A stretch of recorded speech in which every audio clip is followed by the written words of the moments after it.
Hi everyone, if I have not met you, my name is Chris Easton, a physical therapist, and I'm shooting this video to post in the Total Knee Replacement Support Group in response to Karen's question about being able to kneel and kind of having a knee that's hypersensitive following surgery.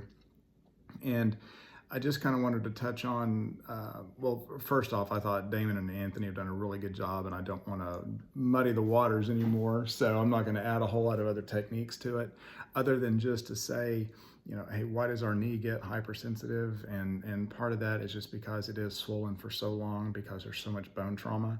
If you kind of dial back and think about it, the knee really is the biggest joint in the body, and its entire surface has been resurfaced. So there's a lot of bone trauma that occurs with the surgery, a lot of swelling, and I really think it's kind of time, how long it's swollen following the procedure, because it can be months, as some of you know, and even longer. So the longer it's swollen, then the more sensitive the nerves in and around it can be. They just start, well, kind of what I tell patients in the clinic is, it's kind of like an aftermarket car alarm. So they go in and they get everything set up as far as the glass breakage and the motion and everything else. Well, those all have sensitivity. There's got to be a certain threshold before it's going to set the alarm off.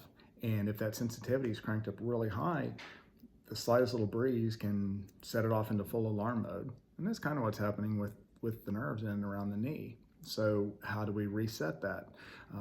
Damon did a really good job of explaining how to get towels in there and kind of rub on it with the towels and the rolling pin and then the hot and cold. And Damon, I probably need to start doing that myself. That's a really good idea.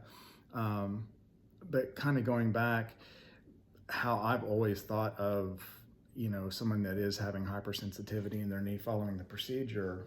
When we're in school, we learn how to help people that have had amputations transition from when they first have it done all the way up to being able to walk with their prosthetic. And as much pain as a lot of people have with a knee replacement, I'll say it's not a lot different if you've had an above or below knee amputation. And the end of someone's residual limb will get extremely hypersensitive. So we're kind of adopting some of those same techniques that we use with someone that's had an amputation and applying that to someone that's had a knee replacement.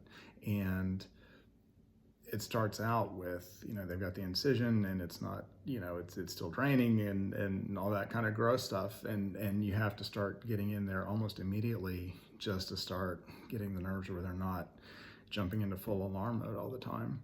And once that incision is closed, then we start in with Damon showed the scarf. You can use pillowcases, something that doesn't have a lot of friction on it, something that's not very rough, and getting in there and rubbing on it.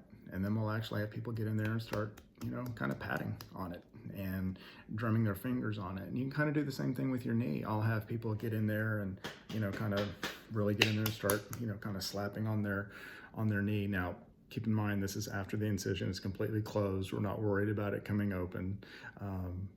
And as been stated before, always check with your therapist, check with your surgeon, make sure that your incision's at the point where it can tolerate something like that, because obviously we don't want that coming open.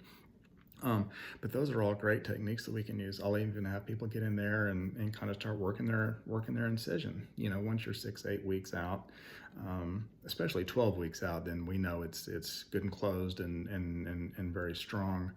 But at that point, then we can start applying some of those techniques to kind of start desensitizing it. Anthony's got some really good videos on how to progress your kneeling, onto the knee. What I tell people is, you kind of start with the shin, and then you can kind of drop your butt down a little bit to kind of force a little more bend, and then you can kind of lean forward to get a little bit more pressure on the front of the knee. Don't start out with all the pressure directly on that kneecap, because it's just too much in the beginning.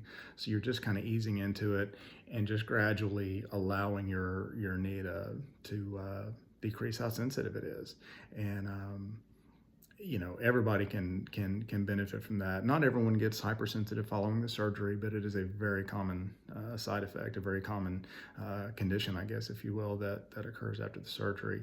But just getting in there and kind of giving the nerves a different stimulus will change that. It kind of lets them reset and realize, okay, so hey, maybe that pair of pants is just a very low stimulus and shouldn't be driving me nuts. If you can get in there with a, pretty good terry cloth towel and get in there and start rubbing on it, or even, like I said, drumming your fingers on it, just kind of patting on your incision, things like that, then that pair of pants or that head hose or the support hose or anything else you're wearing is not gonna set you off. So I hope that helps, and thank you guys for watching. I appreciate it.